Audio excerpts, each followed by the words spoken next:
I hope you're having a great year. Um, Thank you for joining us for our webinar on decision making and communication. It seems like decisions should be easy to make, but a lot of times we have battling interests. There's a reason to do something, but there's also a reason not to. So we're going to talk about how to make these decisions, whether they're difficult decisions or just everyday decisions, and also how to communicate. We'll talk about what that even means. But let's see, what does the thinker think about this? He's thinking about lunch. This guy will have a lemonade on the rocks. Okay, and again, I'm Jennifer Harrison, and I'm the coordinator of the Sexual Violence Prevention Project. Just a little housekeeping. If you want to answer any questions, we'll be playing some games, and you may come up with a question or a comment. You'll see probably at the bottom of your screen, there's a chat button. You can just hit that button and start typing, and I will hopefully see it. It's up here in the corner for me, so I will address it as soon as I see it. Okay. What are we going to cover today? Well, first we're going to cover our feelings, because our feelings play a very big role in the decisions we make. Sometimes our feelings make us want to choose something, or they make us want not to choose something. So we'll talk about that. We'll also discuss how to communicate our feelings, to let others know how we're feeling in a way that they can really hear us. And that's sort of effective communication. That just means it works really well. We'll talk about 2 types of communication. We'll talk about 3 different ways to communicate. And then we're going to get into the really big part of decision making, which is our personal values and what consequences mean. We're also going to discuss boundaries, which I did not write down for some reason. Maybe I wasn't feeling like I should. We'll talk about the most important word in the world, consent, what that means and what that has to do with us. And then we'll actually talk about how to make a decision, and we'll play a couple of games to figure out if this works for us. And then finally, we'll talk a little bit about pressure, and then discussions and activities that you can do on your own and together, or maybe in a group, that will help you remember all of this. I believe very strongly in repeat, reinforce, repeat, reinforce. The more we hear something, the more we do something, the more it becomes part of us. So discussions and activities will help us do that. We're also going to play games. So let's get our thinking caps on and we can start. My little chat feature is not showing up all the time. So I apologize in advance if you have a question left hanging. I'll try to stay on that. Jennifer, if you'd like, I can let you know if a question pops up. Oh, that is so sweet. Thank you, Erin. I would love that. You got it. More work for you. Okay, let's talk about our feelings. First of all, what are some of our feelings and what do they look like? Well, there's happiness. This is what happiness looks like. People are light, they're smiling, they look excited, they look like they don't have a care in the world.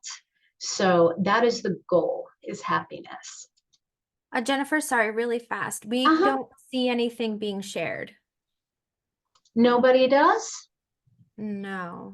Whoopsie. Let's see. We're going to, haha. There we go. You see it now? Oh, you missed Perfect. so much fun animation. That is my fault. I apologize. Well, from now on, it'll be fun. Okay. Anger. This is what anger sort of looks like. See how her eyebrows are low and she's tense and tight. She's a little red in the face. It's not a very good feeling, anger. But that's what it looks like. What about sadness? What do we think it looks like? That's an example of what it looks like to be sad. He's looking down, his head's down a little bit, he's got tears in his eyes. So that's sadness. Does that resonate for anyone? Let's see. Embarrassment. Sadly, we have all felt embarrassment, I think. She just wants to hide. This woman is covering her face and she looks very tense when we do something that we wish we hadn't done, or that we wish no one had seen. That's embarrassment. I have fear. It's a spider. That's what fear looks like. His eyes are wide. He's ready to pounce. It looks like he's screaming. That's sort of what I look like when I see a spider. So that's fear. What about surprise? Surprise is when you didn't know something was going to happen and it shocks you, right? So her eyes are wide, her mouth is open. That's what surprise looks like. Now, can you think of a time when you felt strong feelings? Let's see. Anyone who wants to type it in may. And if you don't have to. Whoops. Okay, well, let's go on. So why do we have feelings? What's the point? Well, first of all, it helps protect us, okay? So if we feel fear, that helps us stay away from something that's dangerous. So it's actually, even though it doesn't feel very good in our bodies, it's very helpful to us to feel fear. It lets us know what not to do. Disgust, blech, that's when you feel like something is really gross. It lets us know when something is not clean or healthy for us. Again, it makes us stay away from us, helps protect us. Optimism, when you think things are going to be really good, I feel really good. That helps us achieve our goals, right? It helps us say, I want to try to do something because I believe I can do it. So it's looking out for you. It's keeping you moving forward.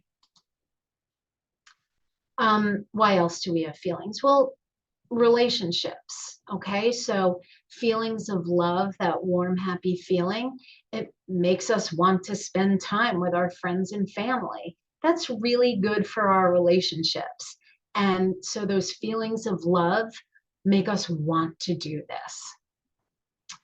Resentment, when you really wish, something hasn't happened, you feel really bad about something, you just don't feel good feelings, mostly about a person or a thing.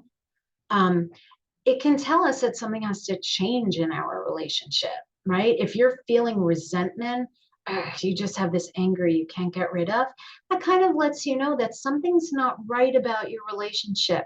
Maybe you need to talk. And then anger, that feeling again, remember that girl with her eyebrows down? Anger towards someone that may tell us that they've hurt us, and we may not even realize, but it's like, wow, I'm so angry that they did this thing. You know what? I think they really hurt my feelings. And that'll help your relationship because then you can talk about it and you don't have to walk around with those feelings. Finally, one of the most important things, our feelings help us make decisions, okay? So the feeling of embarrassment, like you don't want anyone looking at you, well, it helps you decide not to take your clothes off in public, right? Like in front of a bunch of people. So that feeling helps us make a good decision. I see a question.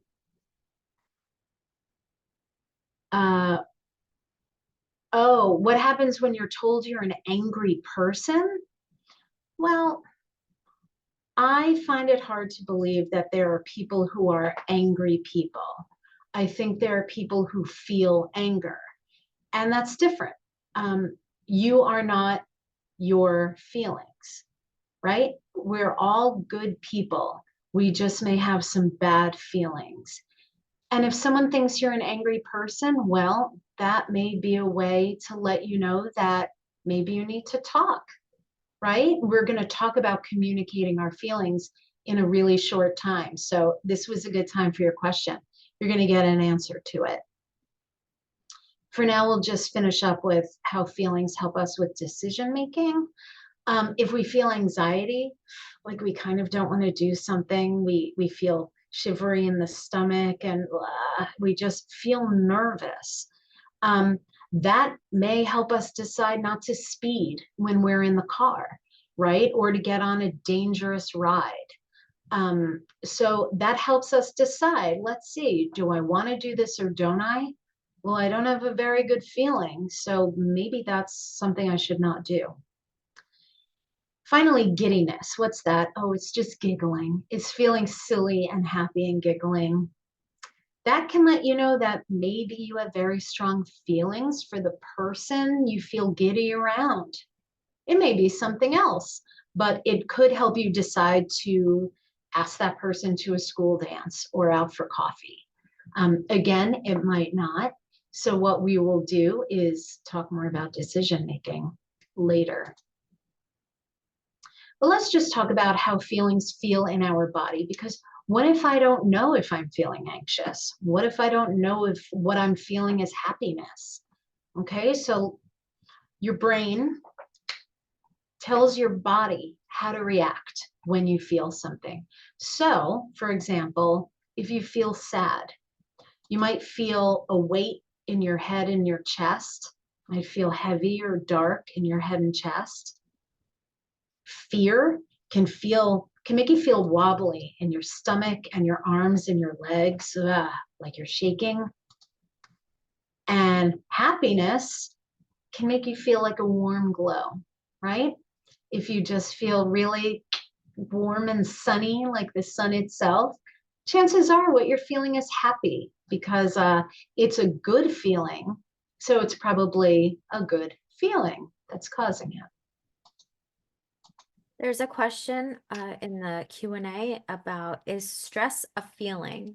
What about the hormone that comes with stress and always needing to protect, fight, or the fight or flight thing? Or is that another thing? And it's always protect, fight, or flight thing because you're told it's always the anger. That is a really good question. Stress isn't a feeling, but stress can cause feelings, right? So if you feel stress, then you might feel those anxiety, anger, you might feel sad. And there is that hormone, adrenaline, that causes fight or flight, and that is there to protect you. Usually when we feel that, it means we feel some kind of danger and we need to protect ourselves. Now, if you always have that feeling, that might be anxiety, which is a whole other issue. That's not so much a feeling, that's about mental health. And talking to a trusted adult or a doctor is always on my list of good things to do. So if you're concerned about your feelings, talk to a trusted adult or your caregiver or a teacher who you trust, someone like that. Thank you for asking that. Let's play a game. We're going to try to identify, to figure out which feelings we're feeling, okay? Yay! I love animation. Okay, so this person wants to know, if my stomach feels shaky, does that mean I'm excited to do something? Well, maybe, but maybe not. Okay, so we shake and shiver when we are afraid, when we're frightened, when we're excited, we're about to do something really exciting. When we're happy, we might feel shaky, and other emotions. So if you're feeling that, you want to look further than just what's going on in your shaky stomach. How do we do that? Just what I said, talk to a friend or family member. If your body is doing something, is acting in a way that makes you wonder, what is this? and they can help you figure out what you're feeling, but talking is the best way. Oh, I see we have something. Is that like when the laugh because of nerves or scared? Because it's the haha funny laugh. Yeah, I mean, you can laugh when you're nervous. Sometimes you laugh when you're happy, or you laugh when you're giddy, but sometimes you laugh when you're nervous. My daughter always laughs when she hears really bad news because it makes her uncomfortable. So sometimes we behave in a certain way because of many different reasons. Okay. If I feel warm, happy feelings when I'm with someone, does it mean I love them? I don't know. Does it mean you should get married or date them? Does anyone want to guess? You can write it in the chat if you want to make a guess. Let's see. Okay, well, I'll just click on it. Maybe, maybe not. Because warm feelings mean you definitely feel good. And it probably means you like the person, but you also might just like them as a friend, right? A friend or a partner or as someone you want to do something creative with. But it's definitely a good feeling. So that's comforting. What can we do? Communicate. Tell a friend or family member what you think about this person, and they can help you as you talk it through. They can help you figure out what you're feeling. Uh-oh, if I feel angry at someone, does it mean I hate them? Let's see. Probably not. I mean, hate is a really strong word. It's a strong feeling. Chances are you feel hurt by them or annoyed by something they said or did. Now, does that mean you need to cut them out of your life? No, depends what they did, and it depends on how it affected you. But it doesn't necessarily mean you hate them. You could just be feeling upset, and that's what's going on. We all get angry at people once in a while. So before you speak to them, and talking it through is always good, but before you do that, my advice always is take a little while until you feel calm. If you feel red in the face, you're shaking, you want to scream, you want to cry, and you want to say horrible things to someone, that's okay to feel that. Let it go away before you actually speak to them. Because if we speak while we're really angry, sometimes we say things that we later wish we didn't say. So it's always good to take a minute to breathe, go off on your own, talk to someone else, and then you can talk through your feelings with the person you're upset with. However, you're allowed to feel angry. There are no wrong feelings, okay? You are allowed to feel all of them. You just might not want to express all of them while you're feeling them. But you have a right to feel whatever it is you feel. Okay, finally, how do I know if I've done something wrong? What does that feel like? I think they ate the cake. Well, your body can tell you, right? You may feel hot and sweaty and a weight in your stomach. Remember, we saw that with sadness. It was like heaviness in your head and your chest when you've done something wrong. Sometimes it's in your stomach or your throat, but your body's going to tell you if you might have done something. You might even feel sad. You might even feel like you want to cry. That's all okay. We have all felt this, okay? There are worse things than doing something wrong, and every one of us here has done something wrong, I promise. Also, there's usually someone around who's going to point out if you've done something wrong. So he's about to get in big trouble for that cake. But I think she will forgive him because even this woman has done something wrong in her life. Okay, so what did we learn from this game? We learned that some feelings can feel like other feelings, shaky in the stomach, a warm feeling in our heart, nervous or angry. Sometimes we're like, I don't know exactly what feeling this is, right? We've got that guy, we've got that guy. They're feeling all different things. different emotions, but they might all have the same feeling in their body. So how do we know what we're feeling? Well, we need to think about other things when we're making decisions based on our feelings, okay? So if you feel like, well, I feel warm in my body, so I have to ask this person to marry me. No, that might not be what you're feeling. That's why we look at decision-making techniques, right? Like this guy, he knows better. And we are almost at the point where we're going to talk about it, but we need to learn a couple of more things before we get there.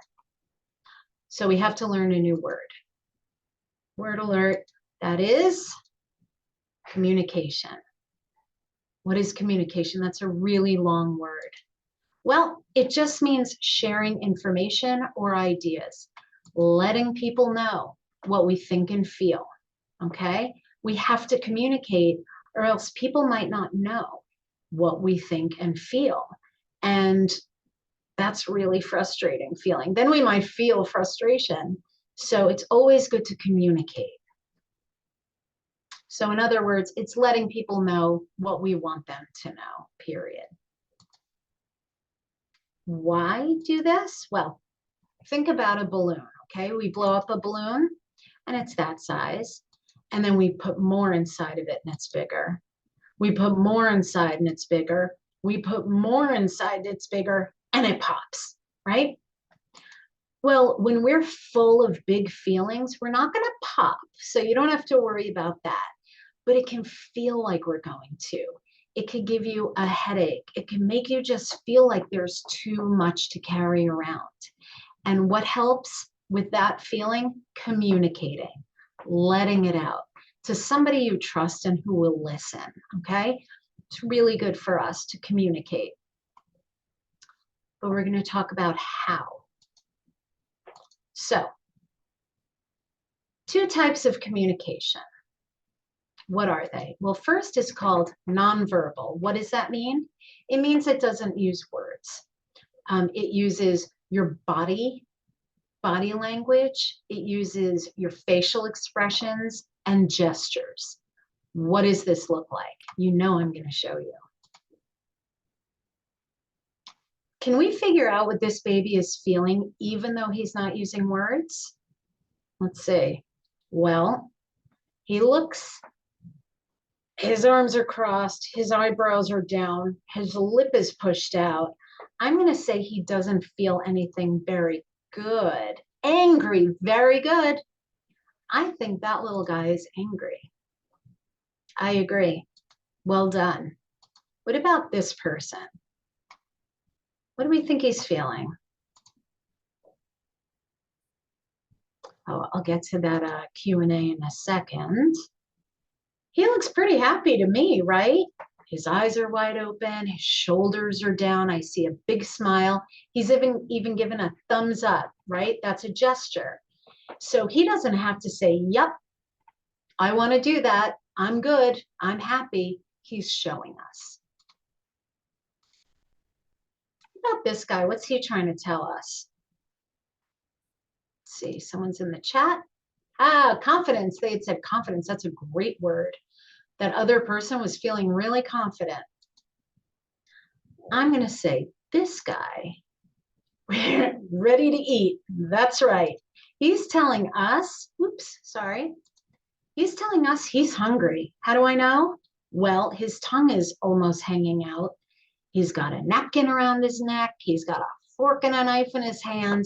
So that's a pretty good way to show someone, I feel hungry.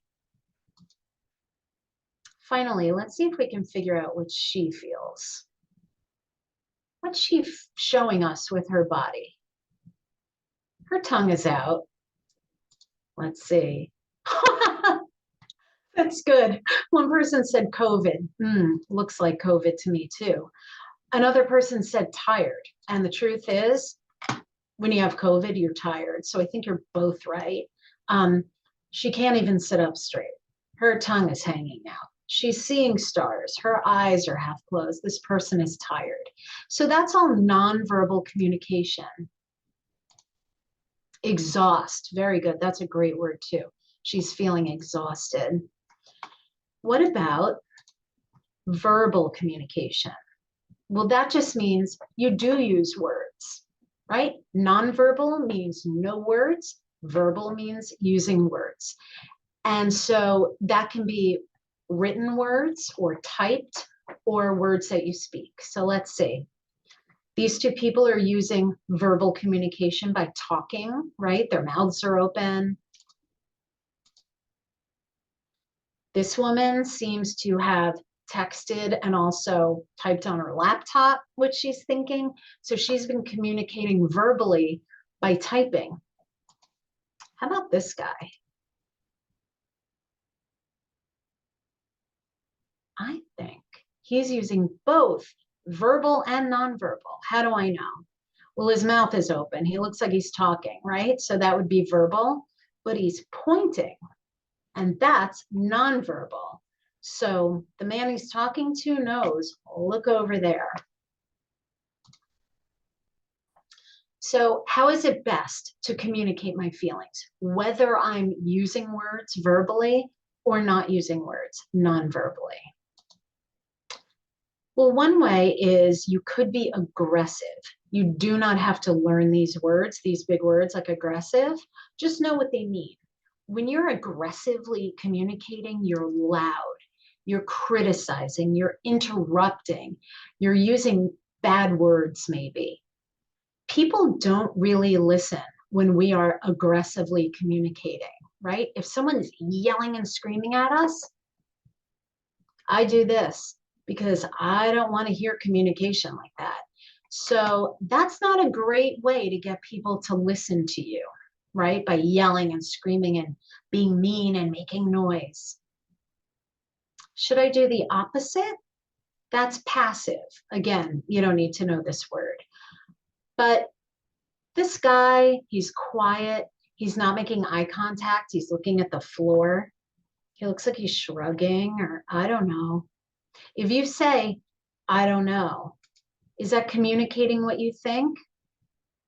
Well, Gina Marie, you ask excellent questions. I love this. I am going to address this right after we get after this little part. I promise. Right now, we're just going to talk about when you're passive, when you're not really speaking up, when you're kind of looking around or at the ground, you shrug or, I don't know. That's not very effective communication because people really don't know what you think. They're not even looking at you, right? So what do we want to do? This is called assertive. And again, you don't need to know the word, but what does it mean? It means clear and firm. Do you hear how I'm sort of making myself heard with a strong voice, but I'm not yelling, and I'm looking right at you, actually looking in the camera, but if those were your eyes, be looking right at you. And you want to be in control. You don't want to be screaming, flailing around. People will tune you out. You want to stay very calm and speak very clearly. Okay? And here's a little trick that I use.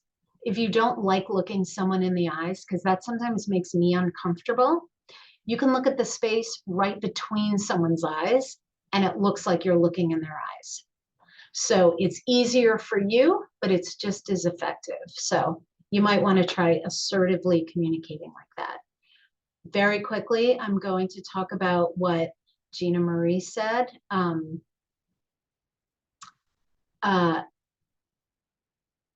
So it's about communicating, no caps. Oh, texting and social media, right.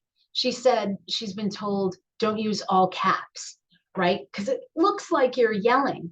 That's aggressive, right? When you use all caps, you might not even know that that's how it was coming across. You might not even have meant it that way. But to the person who's reading or listening, yeah, that can feel aggressive. No one wants to interrupt, but it happens to be how it is. And then you get labeled aggressive, but it's just how you function. Right, eye contact too. So absolutely, listen, we all have ways of communicating. There's no right or wrong way. but there are ways that will get you to be heard better than others. So when you feel yourself wanting to interrupt, think about our assertive friend here in the green pants. She is in control, meaning she can wait until the other person has finished speaking, but she's standing up straight, she's looking them in the eye, and she's waiting, because when her turn comes to speak, she will very clearly, loudly enough to be heard, but without yelling, very firmly explain how she feels. And if you hear, I actually slow myself down when I really want to be heard, because then no one can say, I didn't hear you. The words were flying all over the place. So all of this is assertive communication. Those are really good questions, Gina Marie. Thank you. Okay. Now we're going to practice. So let's play a game. And you can write your answers in the chat like you were. Okay. When I'm trying to communicate, should I yell like this little girl or speak like this person in the red tie? What do we think? Anybody? I think speak firmly. Yeah, they should know you mean it, but you don't have to yell. You slow down, you use your full voice, but you stay calm. Should I, if someone asks me if I want to do something, should I shrug? I don't know. Look, he's looking down. I don't know. Or like this guy in the red shirt, nonverbal communication, thumbs up, big smile, more nonverbal communication. I think he's clearly telling us he means yes, right? He didn't even have to say the word. So that is great. Let's see. Excellent. Yeah, so no shrugging. We want to speak clearly about what we want. Yep. We understand how the person on the right feels when he gives a thumbs up. What about these two people? Should I look someone right in their eye, like this person with the big blue eyes, or should I look down at their shoes when I'm talking to them? I know you know the answer. Right in the eye, right in the camera. The person on the left, right, with the blue eyes is being very firm and very clear, right? Whatever that person is saying to us, we get it. We're listening. Whereas this person who's wearing the glasses, I don't actually even know if she's talking to me, so I might not listen. Finally, this one is tricky. I'm trying to trick you guys. Should I speak softly, like this person with the ponytail, or really loudly, like this person in the black pants? What do we think? Neither. You don't want to whisper. You don't want to be really quiet so no one hears you, but you don't want to shout so that nobody wants to listen to you. Just be clear. See this girl? Eye contact, tall stance. She looks very firm, right? So I think that's a really good way to assertively communicate. Here's what we can do at home. Practice. Practice with your caregiver. And your caregiver should practice too, because we don't only want to repeat and reinforce, we want to role model. What do we have?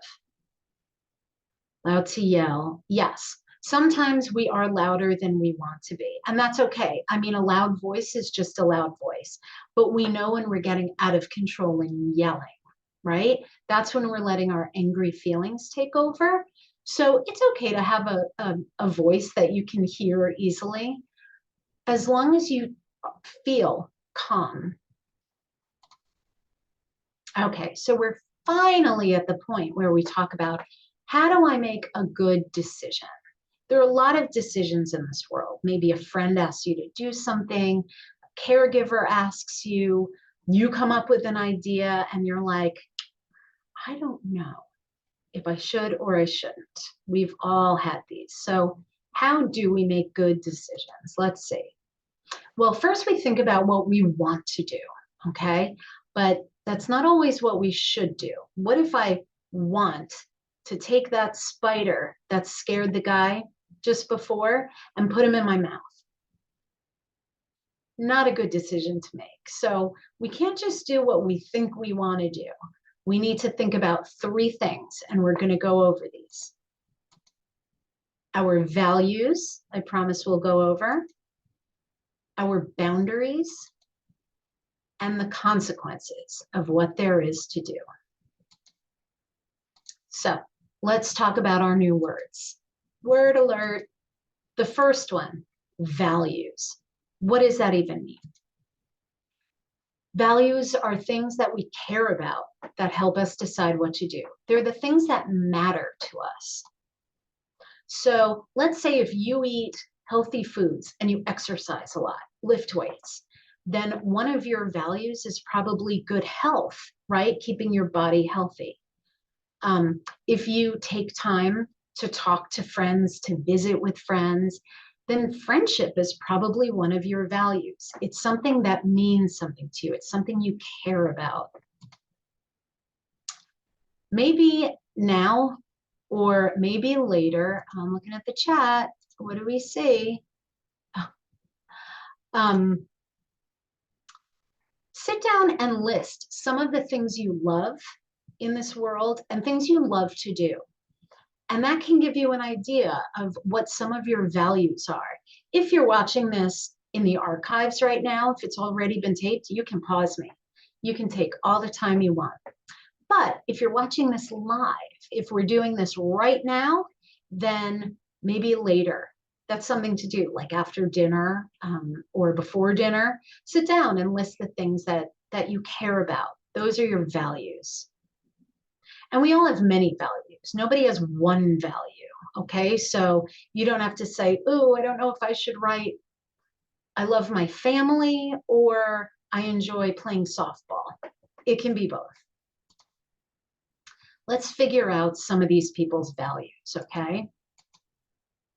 So we're going to put them in different situations and see what their values are. We have family, the environment, right? The outdoors, and the health of our earth, romance, like the person you love more than others. Animals could be your value, creativity, and work. Let's figure out which of these values comes into play with decisions. You will understand what I mean when we start right now. Which one of these people, the ones who value family more than others, or this person who values work more than other values, which one of them would probably go to their mom's birthday party instead of going to work? Let's say they had an option not to go to work. Boss called and said, do you want to come in today? I have some extra money I can give you. Who would say no? It's my mom's birthday. I really want to go to that. Anybody? Person who values family, right, would probably choose their mom over something else. But what about which one of these people would choose to work late and not watch TV with their brother, right? They were supposed to go home and watch their show with their brother, but no, they have to work late and get it done. Who would value that more? Working late. Let's see. Oh, Gina Marie, that is such a good answer. If needing money is more important than the value, then yeah, that might be a reason to work late and miss TV time. And that I would say is it might be someone who values work. Like not only does she want to get it all done and get it done well, but she needs the money. That's why we work, right? So that's an example of how your values affect your decisions. Let's try this. Which one of these groups, the person who really values creativity, creating art, or people who want to keep the earth clean more than anything else, who would decide to, if they found a field, right, a big empty field, Who would want to dance through it, do leaps and jumps? Which one of these two? What values would come into play? I'm going to say the one who cares about creativity, right? He's a dancer. We can see him doing it. Oh, it feels like both. You're not wrong, actually. That's actually a really good answer. It could be both because people who care about the environment would love to run through an empty field. So I'm going to accept that as a great answer, actually. So smart. She just said they would clean it up. Who would decide to clean up trash and plant trees in a field all day? I'm going to say the people who value the environment, right? Maybe the creativity guy would say, I'd love to plant a tree, but I'm going to go home and paint a tree. These guys are going to clean up that field. Which value would come into play here? Who would decide to hug and snuggle their partner instead of watching TV? I don't know why I keep talking about watching TV. It must have been a rainy day when I wrote this. Who'd rather snuggle with their partner than watch TV? I think the people who care about romance, they care about their partner, their boyfriend, their girlfriend. I think they'd rather hug and snuggle their partner. Who would rather hug and snuggle their cat instead of watching TV? The person who cares about romance or the person who cares about animals? And that's their value. I'm going to say the one who values animals, right? So that's an example, or those are examples of how our values help us decide what we want to do. Okay? But there are other things that we can think of. First, we think of our values. Then, new word, we think about our boundaries. What is that word? So boundaries are limits, okay? It's almost like a fence that you can't see, but that you can feel. It's those things that you want to keep protected. You don't want other people touching or doing to you, right? My daughter has a boundary around her wrists. She does not like when people grab her by the wrist. And she tells us her boundaries, so we don't touch her by the wrist, right? But there's no way anyone could know if you don't tell them. So we put boundaries around the parts of our bodies we don't want touched. We put boundaries around words we don't want to hear. And we put boundaries around things that we won't do. Okay, so I have a boundary when it comes to jumping off really high places. I don't like the feeling, and that is my boundary. So I will not do it. I keep it protected behind that bubble that I know is there, but that you can't see. Now, again, when you tell someone your boundaries, you're telling them, please don't do this. But they can't know unless you tell them. So we have the right to tell others, okay? They're not going to guess what our boundaries are. So if we meet someone and they immediately hold out their hand to shake ours and we don't like it, we can very politely say, you know what? I don't really like shaking hands, but I'll wave, I'll give you a salute, I'll give you a high five, I'll fist bump, whatever it is you are willing to do. But you do not have to shake someone's hand if you have a boundary. We should also ask other people theirs because they don't always know that they should tell us.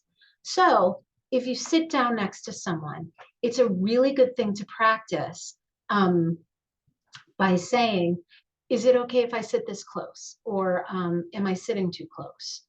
Or to say, I'm about to play music out loud. Is that okay? And that gives them the opportunity to say, ooh, you know what? I'm sorry, I'm not okay with that. And then you know not to do it. Or they'll say, great, turn it up, and you'll know. But when we learn about consent later, that has a lot to do with our boundaries. But we'll learn about that. Right now, let's just remember what boundaries are by practicing, okay? Let's figure out what their boundaries are.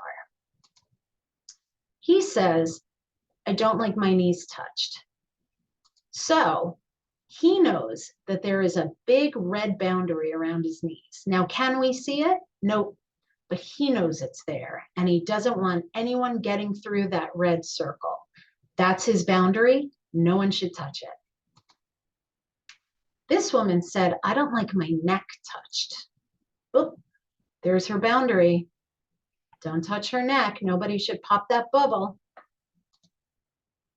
This man doesn't want his hands held.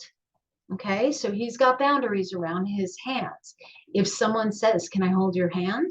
He might say, well, I'm not comfortable with that, but I'll link arms with you, or I'll walk with you, I'll walk next to you, or I'll text you from home. But if he doesn't want his hands held, he can just say, I'm not comfortable with that. That's my boundary. She doesn't like being hugged. That's her boundary, her whole body, right? And then neither of them wants to see scary pictures. They have a boundary, I will not look. So it's as if they're wearing sunglasses.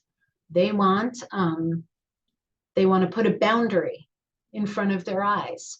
So they say, I'm not comfortable looking at those. Okay, one more new word. The final one is consequences. That's a crazy sounding word. All it means is it's the result of an action. What am I talking about? Let's find out. Well, when we do something, something else happens because of it, right? And we're gonna play a game to make sure we know. But consequences, the things that happen because we've done something, sometimes they're good, sometimes they're bad, sometimes they're not a big deal. Only you can decide if they're okay for you. So let's figure this out. If I say, hey, throw a baseball at that window, go ahead. What could happen if I throw a baseball at a window? What could be the consequence? Anybody? A broken window. If we throw a ball at a window, one of the consequences might be breaking the window. Now we can say, oh, I don't want to break a window because I'll get in trouble and I'll probably have to pay for it and I'll get glass all over the place. So no, I don't want to make the decision to throw the ball. You might say, yeah, I don't mind if I break a window. And then, okay, you can throw a ball at a window, I guess, but I don't recommend it. What about this? If you put a sponge onto a big spill of water, what could be the consequence? Putting a sponge on the water. Anybody? Let's see. It absorbs the water. The water goes away. So let's see. That's right. It soaks it up like Bounty. Sometimes not as well as Bounty.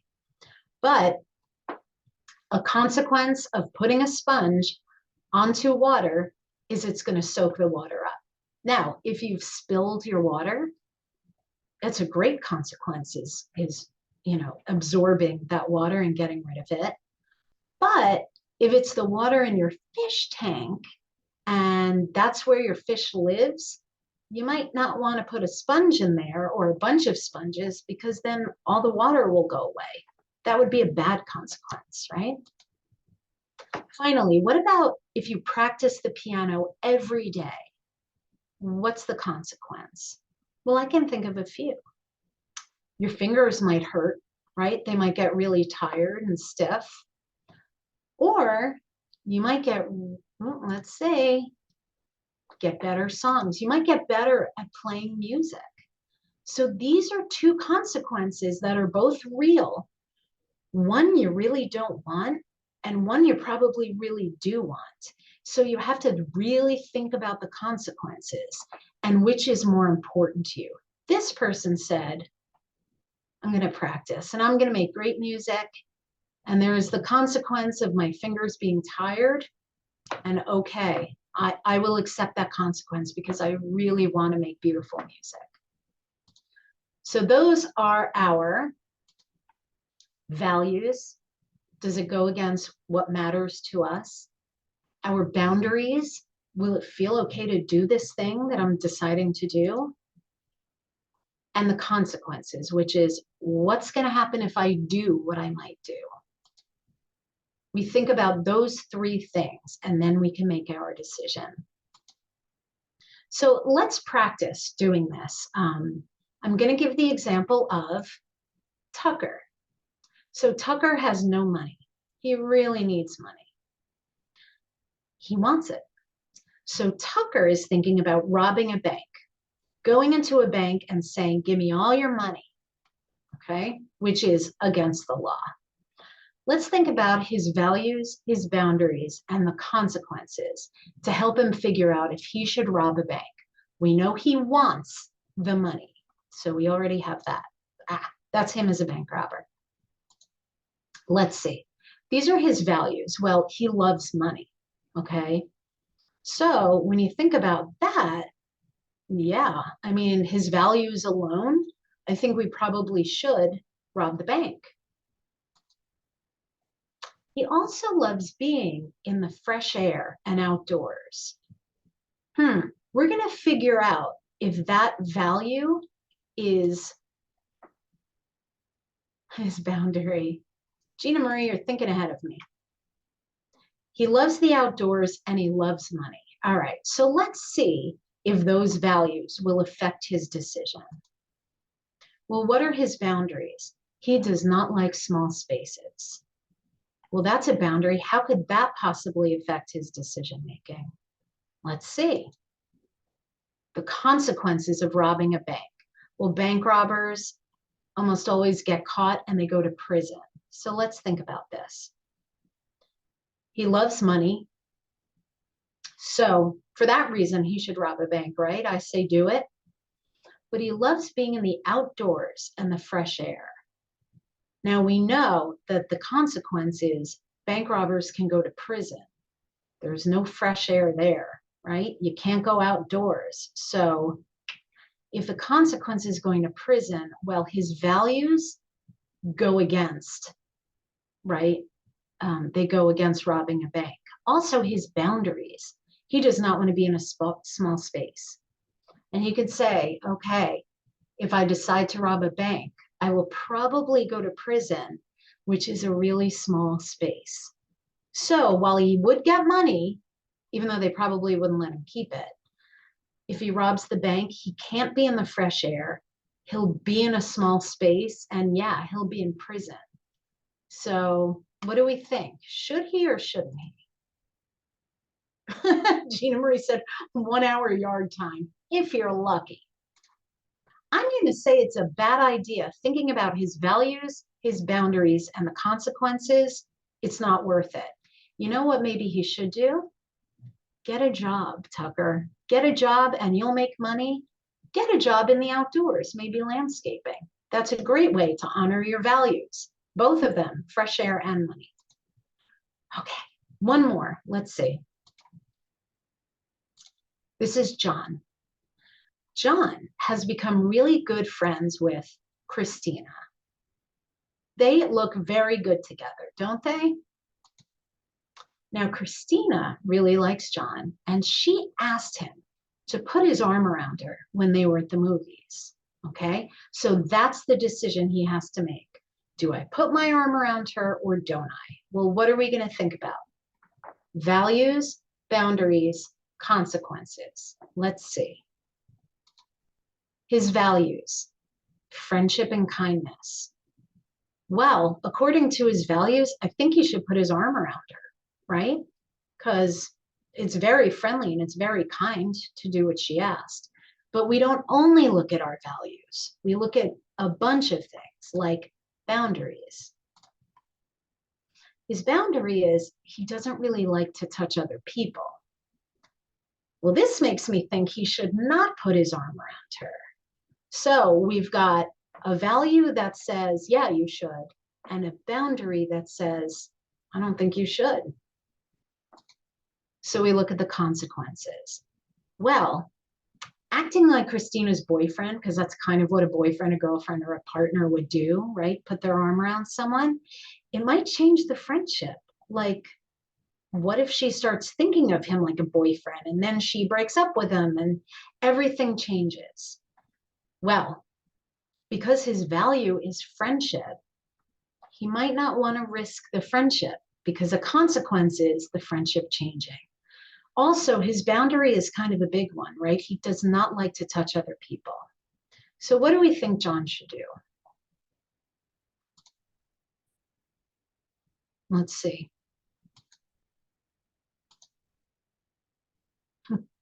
Right. It's a good idea maybe for John and Christina to fist bump. This way she gets that little personal attention she wanted. John says, well, it is touching someone else, but not really. It's really quick. Boom, boom. I'm okay with that. That does not go against my boundary.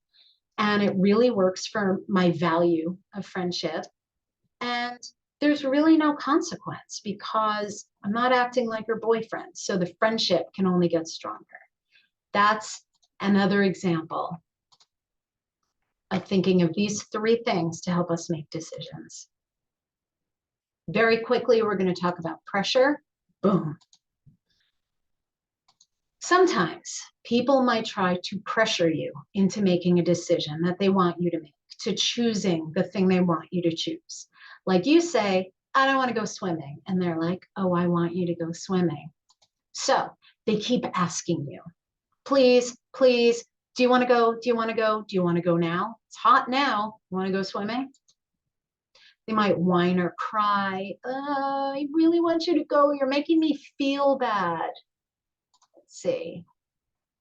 Very good. Gina Marie just said they might try to bribe you with stuff like, I'll give you my bracelet. I'll let you play on my phone. They might get angry.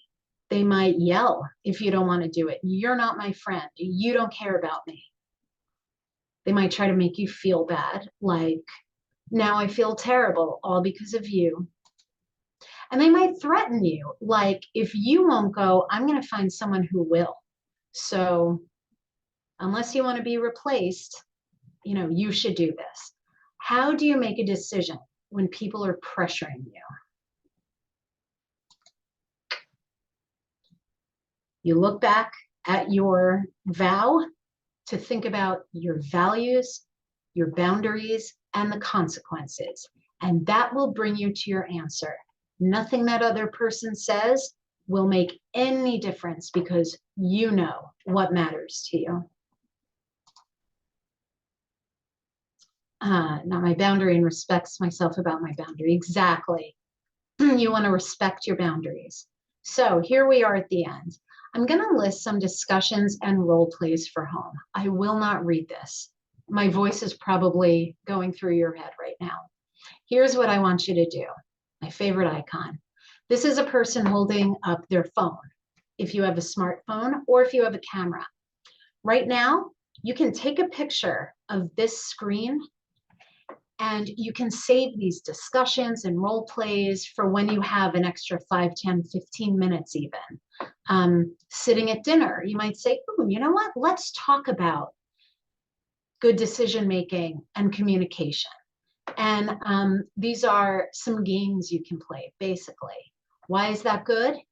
Repeat, reinforce. It's going to help you remember, and it's going to become part of the way you respond naturally.